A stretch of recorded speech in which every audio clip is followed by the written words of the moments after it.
Welcome to another episode of Admit One My Reality podcast.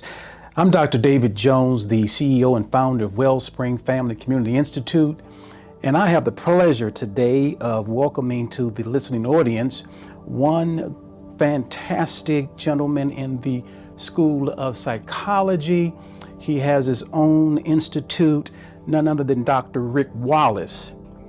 I want to read to you just a little bit. I can't do it all, but Dr. Wallace was born in the 60s to a 15-year-old mother and an absent father. Rick Wallace was taken in at 9 months by his great-grandparents, and they legally adopted him when he was 2. He was extremely precocious as a child, and his grandmother would add, quite loquacious. Grandmother took him from church to church, and the other organizations put a microphone in his hand and made him recite it before the crowd, the creation story. He became known as the little boy who does the creation story. His affinity with the stage and crowds have never dissipated. Dr. Wallace's grandmother believed it was her God-ordained responsibility to invest in him, and she surely did. Dr. Wallace says that his grandfather was the one who taught him how to be a man. Born in the 1900s, his grandfather had to stop schooling in the 2nd grade to help his parents, who were sharecroppers. Dr. Wallace is a proud father of 13, ages 8 to 37. He happily shares that he considers each one a blessing from God. He had a wonderful childhood thanks to his grandparents, despite never meeting his father and an absent mother. During this time, he was given an immense appreciation for scholarship and carried the natural gift of athleticism throughout his entire life, and certainly he has put both to good use. I want to welcome our listening audience, and I want to welcome you, Dr. Wallace, for being here. Appreciate it. Listen, let's start off by just asking the question, who was Dr. Rick Wallace? I mean, on the surface, I'm any other guy. I love, I feel, I hurt, I yearn. I guess if I were to look and say what makes me me, which means the uniqueness of each individual, it's my approach and my passion to the things I hold dear. And it begins, we've had a lot of conversations, so you know the intimate side of my passion. And so I guess I would say the thing that drives me is I see myself, before I see myself in a professional sense, before I see myself in what I do academically or socially, I see myself as a black man. And there are those who would ask me to extract my blackness from my manhood, and it's inextricably bound, it's interwoven, it's what I am. There is no separation of the two. Everything that drives me comes from that black manhood. Okay. So how I view women, how I work and deal with my children and other children, how I handle other men, all comes from that perspective. So it's a black man yearning to be the best version of himself. And of course, I have some knowledge and some background, Doc, on you, and I've shared with you at my home, and we have chopped it up, and we, broke bread together. Right. And you are certainly different. When I say different, I mean that you are a psychologist, you're a licensed psychologist, but what makes you in the field of psychology different from the mainstream psychologists? I think it's in the definition or the defining point in that is in the question. I'm not mainstream. I'm as fringe as you can possibly be. It's one of the reasons I don't operate within the licensing or move that way I normally operate, and some other designation that doesn't require me to deal with that, because I am so outside of the box. Number one is, if psychology is about a reflection of your experiences, and it's more than that, as we'll get into this conversation, we're going to find out that psychology is more than just what you think. It's not just your experiences, but if it includes your experiences, then the uniqueness of your experiences must be considered in the dealing with, or the treatment, or the observation, or the study, or the research. Well said. And so it's hard to sit up and apply a Eurocentric idea to an Afrocentric equation. And so the first thing I had to do was I had to break down the Eurocentric construct, which that is what they teach, and then reconstruct it so that it could consume the Afrocentric experience. And so that's where I differ from the average psychology, is I'm not boxed into a Eurocentric construct, a concept about what I'm supposed to think and how I'm supposed to approach it. I still use scientific method to break down and understand, but I do it from my own experiences and the observation and the history of my people, which is different and unique to any other group. And well said, because you are unapologetic about your disposition in the field of psychology. And it gets me in a lot of trouble, in the sense of, not that I care about being in trouble, but it gets me in a lot of trouble because people want you to stay inside the box. People want you to make them comfortable.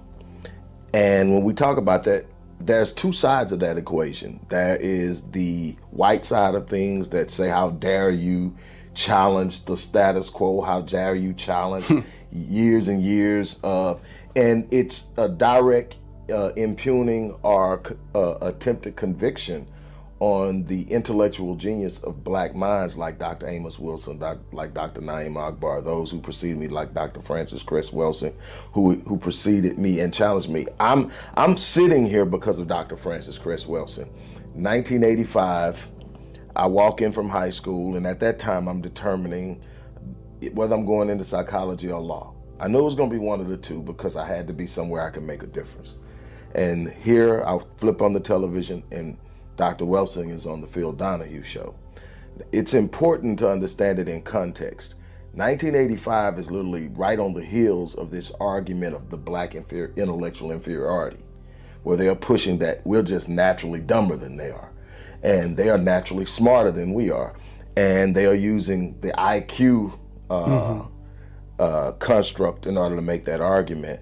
And so I did a lot of reading on it, and I knew it was crap. But you know, I'm still young and I'm still developing. But again, I'm ahead of my age group as far as understanding.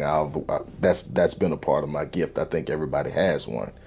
But she is defending the Crest theory of color confrontation, which was her thesis and dissertation when she became a doctor of psychology. She's also an MD. And so she's a psychiatrist. And so she's defending it, and she's defending it not only against her white counterparts, but her male white counterparts. And this is in 1985.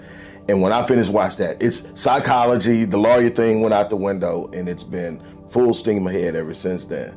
But in that construct, when people look at me, he can't possibly be. I'm not trying to fit in your box, so I probably don't sound like it. I probably don't move like it.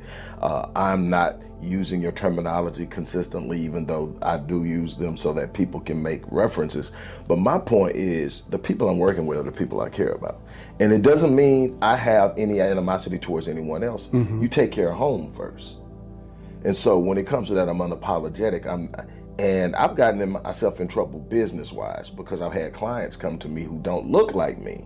They want me to tone down my rhetoric, tone down my statement and my presentation, because they don't want to be affiliated with it, because their clients are probably going to have a problem with it. And it's like, hey, if you got to go your separate ways, I appreciate the time we work together, but I'm going to speak what needs to be spoken, because I'm the voice of my people, not you.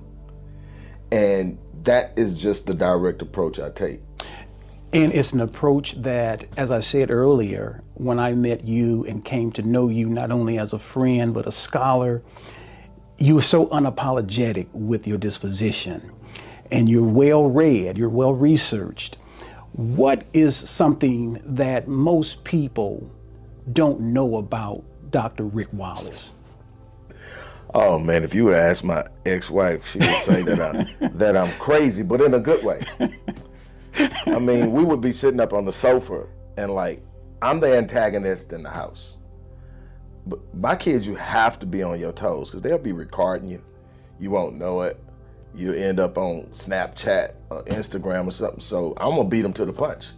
So she would always say, if your people, everybody that sees you sees this uptight, always serious person, if they knew how crazy you was, it would just totally blow their mind. So you're around me when I'm at the shop. So you've seen the bolted down, this guy's that's work, he's about to do this. You've seen me on stage. The 3 dimensions of Dr. Wallace. And you've seen me sitting in front of the guys just having a blast. Exactly. And I think that's what most people don't know, is because when the public sees me, they see me working. A stoic disposition. Yeah, serious to the point. And actually, most of my time is spent enjoying life, enjoying my friends. You and I have an affinity for cigars and chess and history and music. And so we're in that space, and that's the thing that I have. And I think that that brings the balance to my life, and it makes me better at what I do because I'm not consumed with something so heavy, because what I deal with is heavy. Very much so, very much so. And the average person on the laity level of society, would they run from you, or would they acquiesce towards you for knowledge? What do you say that the vibe that you give? A person who is magnetic to others, or a person that has somewhat of a force field? I am the antithesis of the average PhD. The average PhD gives off a vibe of superiority, gives off a vibe of exclusivity. Speaks from an elevated platform. One of the things that I consistently say when I'm speaking or when I'm about to speak is I don't speak, preach, or teach from a platform of perfection. I'm just another man who has a set of skills and a gift. And because I believe everyone has a gift, I see everyone equally. So when I walk into a room, I'm not walking in to suck the air out. I'm walking in to bring life. And because of that, I deal with people differently. So I tend to draw people to me, even when I ain't trying to and don't want to. I could be sitting at the bar at Papados just trying to have a nice drink or something. I guarantee somebody's finna sit down and start talking. It's just what happens. And I've gotten used to it now, and I embrace it now because that's my opportunity to be a blessing. I don't believe in coincidences. I believe that everything happens for a reason. Providence. Yeah, absolute. And it's up to us to seize the moments. And unfortunately, so many of us shrink when that moment comes. And I think one of the things that has created the closeness that we experience is you're not a person that shrinks either. You step into moments, you seize moments, and you don't have a problem sharing space, which is a problem I think that we have in our community amongst men, because I particularly think Black, the African-American male. Right, because we've been made small for so long. We've lacked there's a natural yearning for power for any male, regardless of race. Most of the men get to experience it at some level, in some way, in some place, in the home, on the job, in the culture of society as a whole, if you're a white man. Black, I remember reading a position paper, a thesis called "The Negro Family: A Case for National Action." It was written by Daniel Patrick Moynihan. It's affectionately known as the Moynihan Report. Yes, sir. And there's a part in the Moynihan Report where he says that we really truly need to understand the plight of the black man. He says it is the natural yearning of any male to stand up and square their shoulders and beat their chests. It's natural for the man to want to strut. He says everything from a 4-star general to a Bantam rooster struts, except for the black man. The moment he holds his heads up, he's told, hang that cocky nigger. And that's been the story. Has that been a systemic beatdown psychologically? It's a microaggression, even when it's not spoken. You got to think there was a point in time, man, that we were not even allowed to look white men in the eye. During the same time, we couldn't acknowledge each other. This is where the head nod comes from. Mm-hmm. The I see you, hey, that head nod comes from an unspoken acknowledgement of you're not unseen. I acknowledge you, I see you. And we develop these codes of being able to deal with each other. But the problem is now, as we become more and more commodified and the traits that we possess outside of our bank accounts have been dissipated and diminished in value, it's become more and more competitive, because the only way we can experience power now in our minds is if we've got the bag. So everybody's chasing the bag. Everybody's trying to prove they're better than the next guy. And we've gotten real primitive, but we don't understand we're primitive. We actually think we've advanced, but we've actually digressed, you think? Digressed and regressed in our approach. The primitive part of it is at our most primitive. If you look at male species, anyone else, the whole thing is the dominant alpha gets all the women. From the animal kingdom. From the animal kingdom on up. The silverback gorilla. Right. The stronger and the better you are, the more you beat down all the other males and show Mustafa. Everybody, all the women float to you. So the idea now is, I don't need to prove I'm the best version of myself. I need to prove I'm better than him. And what happens is, as we compete, we lose unity. And unity is our strength. If you go back and you look at J. Edgar Hoover in the 60s, he was interviewed, and one of the questions he was asked was, what's the greatest threat to national security? And in that conversation, and during that time, we had a Cold War going with the Soviet Union. China was becoming an economic threat. All the stuff going on in the Middle East. Cuba had just had missiles pointed at us, and his response was black unity. Out of all of this, his response was black unity. And what you got to understand is, that's our power, that's our superpower, that's our natural innateness. We are not naturally individual minded. That's a Eurocentric thing. So, Doc, how do we get back to the solidarity within our culture, within our community, within our home, within our societies?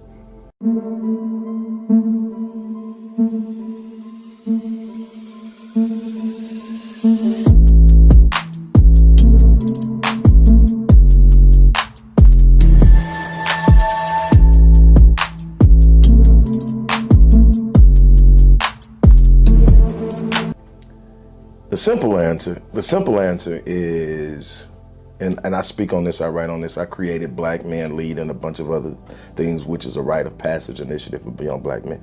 The simple thing is, and I say this often when I'm speaking to groups or talking with other guys, is what I say is, we're going to need a group of men who are willing to plant seeds that we may not live long enough to see come to fruition. What I mean by that is, you've got 246 years of chattel slavery, 12 years of Reconstruction, 10 years of black codes, 70 plus years of Jim Crow, and then you've got everything after: mass incarceration, miseducation, gentrification, and on down the line. And there's all this re-injury going on. And you don't undo that with a quick fix. It's like putting a Band-Aid on a bullet wound. So what do? You got to go through the process of healing. You got to go through the process of reconstructing. So what we really need, ideally, socially, when you look at the development and the progression of generations, even the Jews of the Holocaust time, it took them probably their grandkids before they were able to diminish them, but they were able to recover a lot quicker. Number one, they didn't go through 246 years of their oppression. Mm-hmm. It was 12.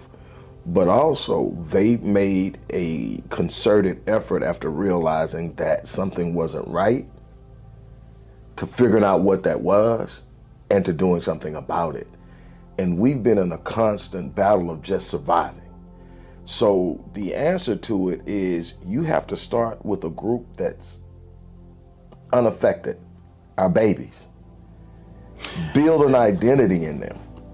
Now, when you go back to the patriarchs of slavery, and you look at all those that have bled and died, and American soil is saturated with our ancestors, and then you travel and you migrate up to, let's say, the civil rights movement. You know, you have your Martins and your Malcolms, and you got your Marcus Garveys over abroad that have made great strides in the indoctrination of blackness, okay? But now you ask a third grader, the average third grader, they don't know who they are. Where is the disconnect? Well, are we being honest right now? We're being truthfully honest. All right. Narratives are controlled by the media. So when you start talking about images, you start talking about identity. That's why it's so important to get them when they're young, so that you can inculcate and impress upon them who they are. Because if you don't, the media will, the school teachers will. And if you've got school, if 76% of your school teacher population are middle-aged white women, and they are just naturally afraid of black males. That's why you have the disproportionality of special education referrals of young black males for things like oppositional defiant disorder, ADHD, and things that way. Something I can medicate you for, something that I can keep you out of my classroom. Sedated. Right. And so what you have to look at is all of those different things happening simultaneously. You have to sit up and say, okay, what am I going to do differently? So that we aren't dealing with this bombardment, this disconnect, this situation. And I hope I'm getting to the crest of your question. But my look at it when I see it is we have to be willing to say, you know what? Year after year after year, generationally, and when we talk about generationally, we've had this conversation before. We're not just talking about psychologically. We're not just talking about a social progression. We're talking about genetics. We're literally talking about this being written in the code of our genes and our cells. Every cell has its own brain. Every cell is able to record the memory of what happens. That's what trauma is. Trauma is actually recorded in the body before it's remembered in the mind. And this is a good segue, because we had you to come out and do 2 symposiums on what many have not heard of in the laity community as epigenetics. The last symposium was on the 27th of January of 2024, this year. And the response to your presentation was overwhelming. I'm still getting calls at the office soliciting for you to do a part 3. Dr. Wallace, in layman's terms, what is epigenetics?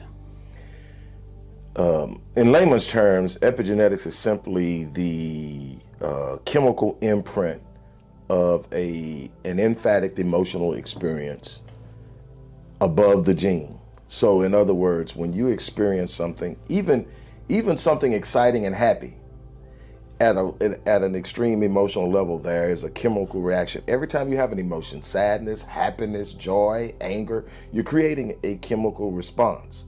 A bunch of things happens with these chemicals. One of the things happens is you create what's called an epigenetic tag, which is a chemical imprint. This tag sits on top. Now, what happens is if that tag is from a negative experience, trauma, it impacts your psychological resilience. Your psychological resilience is how much negativity can you take and still be mentally okay. Well, say this is your threshold for trauma. And say a healthy person's mentality and psychological resistance is here. This is why when the shooting happens at whatever, for instance, we just had one at a church here, yesterday. Okay, so this is why this person doesn't get traumatized by it. And the person whose psychological resistance is here does. Well, Who do you think has the lowest psychological resistance in America? Blacks, simply because we have been consistently under the throes of some kind of threat. And what happens is, with the basic, what we refer to as PTSD, is there are a number of different symptoms that come from PTSD, which is one traumatic event that has an imprint, genetic imprint upon you, a cellular memory. When people see people acting out with PTSD and they go, why can't they just get control of it? Why can't you reason with them? Because their brain isn't working. Their body is. Their mind is taking over. They're re-experiencing the very thing that traumatized them. They aren't remembering it.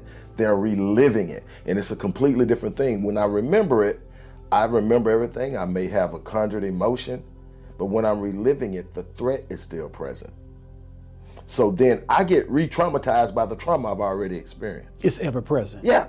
And then what happens in a situation with complex trauma, which is multiple consecutive traumatic experience. It could be the same experience, for instance, a child that's molested in the home consecutively. So now it's compounded. Right. Or it could be you got hit, you got shot, somebody stole this, you lost your mom, you lost your dad, you went to prison, all these different things, which we talked about, and maybe we'll get into if we have time, adverse childhood experiences, which is a subsector of epigenetics.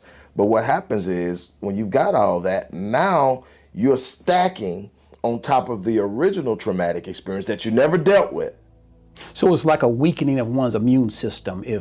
And physically, you're actually weakening your immune system. So it's not just a good analogy, it's actually happening. So what happens is, these tags that are on top of the gene, they don't change DNA sequence. Your DNA sequence is everything about you. It tells you what your height is going to be, your eye color, your hair color, hair type, temperament. All these different things are determined by what's in this DNA, and it comes together from 23 chromosomes from your mom, 23 chromosomes from your dad, the 46 chromosomes that make you a human. Well, these DNA sequences are unique. The only people that share identical DNA are identical twins. So everybody else has a unique identity. So the sequence doesn't change, but what epigenetics does is it impacts the gene's ability to transcribe the DNA, interpret it, and then execute what it's telling it to do. Now this is heavy. This is very heavy. Now, when it comes to, let's just drill down to the urban communities, the impoverished, okay, the depressed, the oppressed. How does that play in? And then if it alters and has a great impact, as you said, are we looking at doom and gloom for our urban children who are trapped in urban life with these ACEs as you described?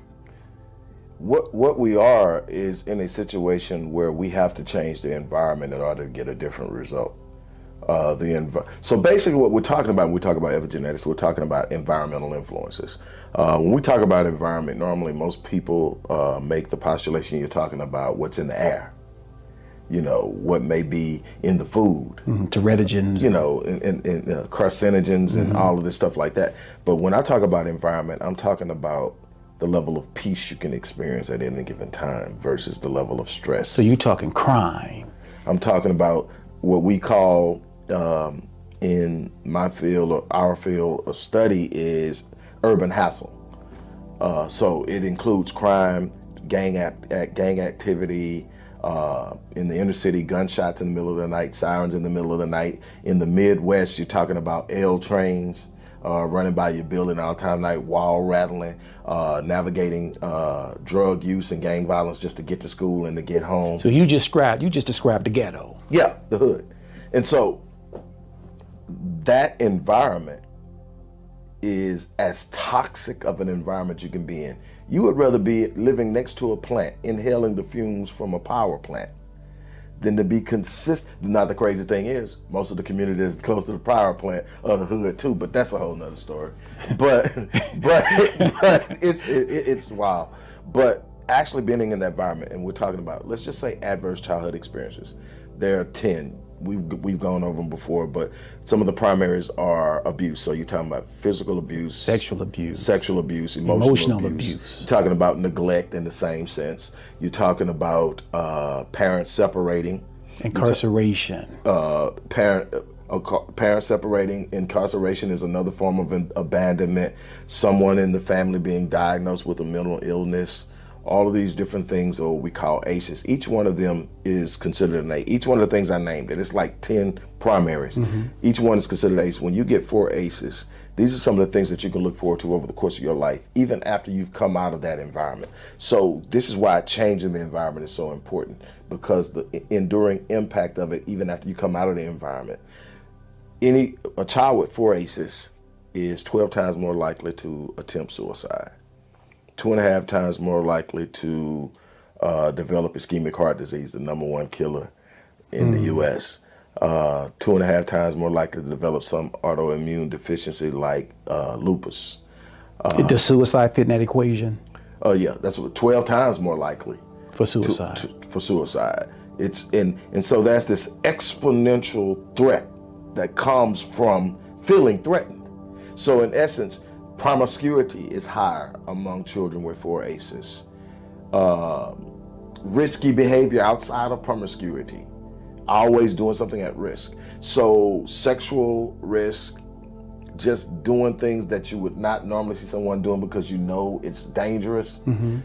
And you're wondering like, what are they thinking? All of this comes from that type of childhood behavior. And again, this all comes because that tag has interfered with that gene's ability to decipher what it's supposed to be doing. So for instance, in immune systems, the immune system is what keeps you healthy. That's why you can get some places you can go around the world and they're healing themselves. No medication. So let's talk about that. Okay. The power of the mind, the power of faith.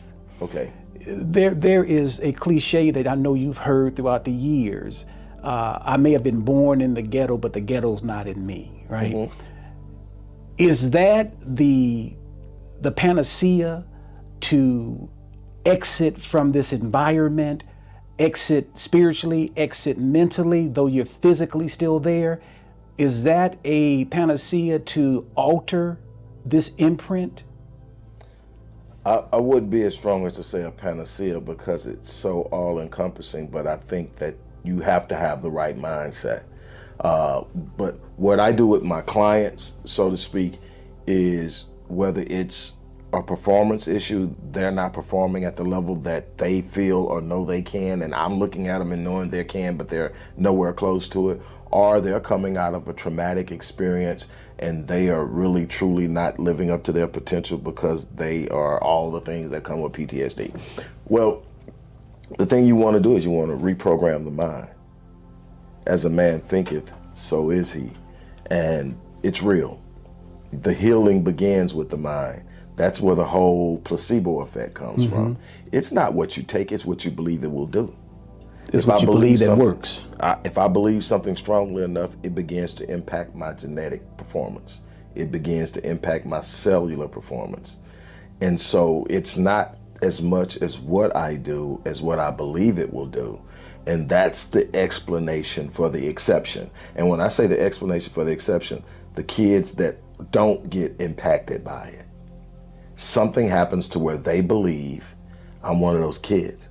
That life has something for them outside of the ghetto, that life has something for them outside of hurt and pain, and that they can do something beyond what average people do. And then they execute. And this is, I want you, and I know that we need to get you back, Dr. Wallace, but I want to do a part 2 because you're hitting on something that I think that the world needs to hear. The what and the how.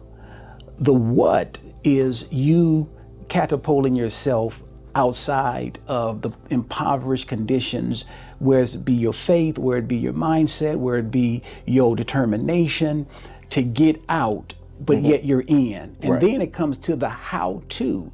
How does one do that? And that's what I want to continue with our part 2. I want you to elaborate, particularly when it comes to trauma. We have so many of our young black and browns that have been traumatized by any one or several of the ACEs that you eloquently shared. They don't see themselves as able to get out of that traumatized state. Many don't have the even the first step in getting outside that trauma. Will you come back and revisit with us and give us some how-tos and help our listening audience be able to, those who are listening to you that have been impacted by trauma, impacted by their negative environment, impacted by family dysfunction, some of the how-tos to escape and to elevate above their condition? Absolutely, absolutely. I consider it an honor.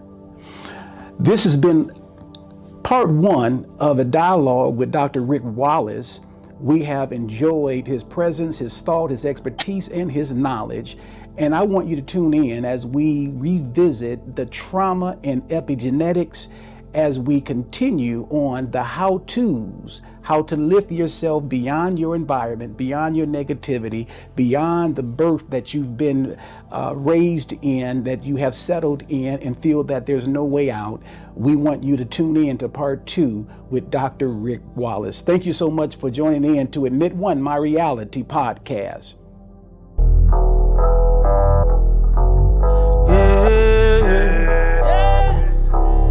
They said I should give it up, like that just ain't good enough. Hello everybody, Dr. Rick Wallace here, dropping in with a little special announcement for those who have followed me for any stretch of time.